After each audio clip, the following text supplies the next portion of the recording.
arena fighters. Within the last couple of years, I can fairly say that we have been eating good when it comes to the amount of anime arena fighters that are being made and were put out. But that being said, is the food that we're eating, does it taste good? See, the thing is, arena fighters are one of those genres that people always say that we should lower your expectations when you hear them being announced. And for the most part, I do agree with that.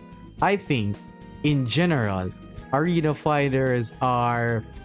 it's basically a coin toss, and more often than not, the coin toss end up being disappointment. However, you have a few arena fighters throughout the course of history that kind of put themselves on the pedestal.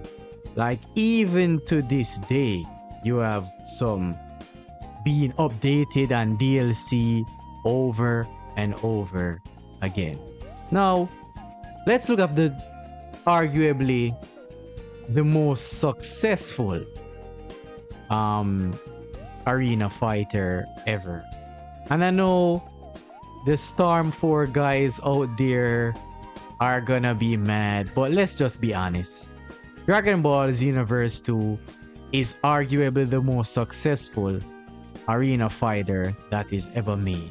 It's the most long-lasting. It might not have sold as much as Storm 4, but it's definitely, in terms of longevity and people being actively playing and DLC, it's objectively the longest reigning played arena fighter that's ever created.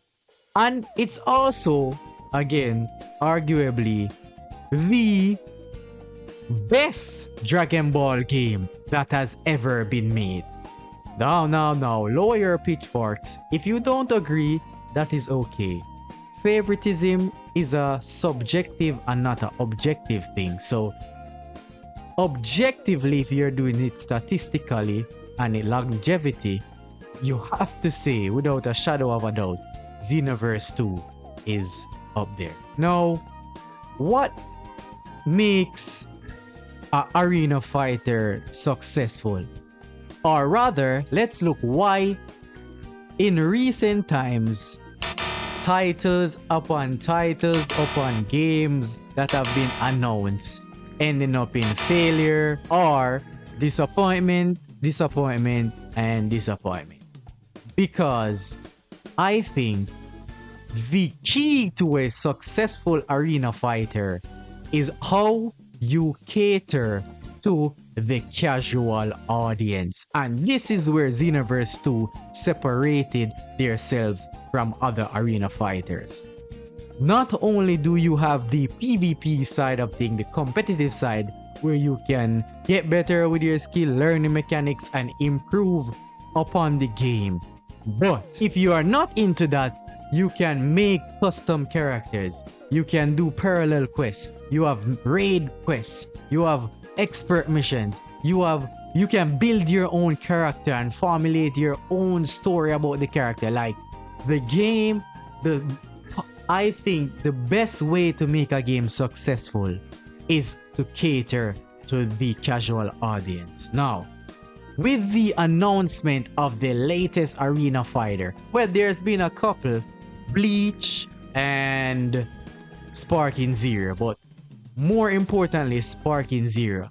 I believe that based on what we're seeing right now, Sparking Zero might end up be the game of the year. Hear me out. Again, I don't like to jump gun so quickly and overhype things, but they seem to be, based on what they're showing us, they're definite. The PR and the marketing team for Sparking Zero, they are doing a excellent job. And with the features that they have announced, right? It's safe to say that their plan or their aim is to make this game enjoyable for every audience. Meaning, those who have never played Budokai Tenkaichi before, those who are returning, and those who were veteran Budokai Tenkaichi players. And those who are just casual gamers. One of the best features that they have announced is the fact that you can customize your own battle, meaning you can make scenes about episodes that have happened and change them and alter them to how you see fit. Basically, it's like you're creating your old Dragon Ball story. So, and you can alter storyline from things that happen in the real life. For example, let's say you're fighting your Teen Gohan fighting Cell. You can actually make Cell win that match based on my understanding. So you can just create your own storyline, and this is the feature that is letting me say, okay, this game has the potential to dethrone Xenoverse 2 as the best Dragon Ball game that ever created. See, they're already taking steps to ensure that this game covers every basis. So if you're somebody that prefers to just get better at the game, PvP, fight, you can do that. If you're somebody that's more casual and prefer a more creative side, you can create your own. Think about this. You literally can start your own series, your own show from a video game, based off my understanding.